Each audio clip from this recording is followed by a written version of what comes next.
V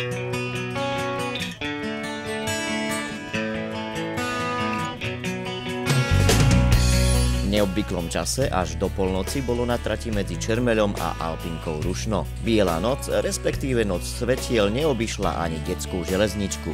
Po 10 ročiach svetlá vo vagónoch prišli na to, na čo slúžia, aj to, že Katka stále používala na svietenie petrolej.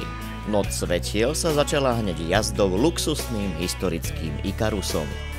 To, že naozaj išlo o noc svetiel, dala už na sebe vedieť romanticky nasvietená stanica. Potom prišiel na rad vláčik.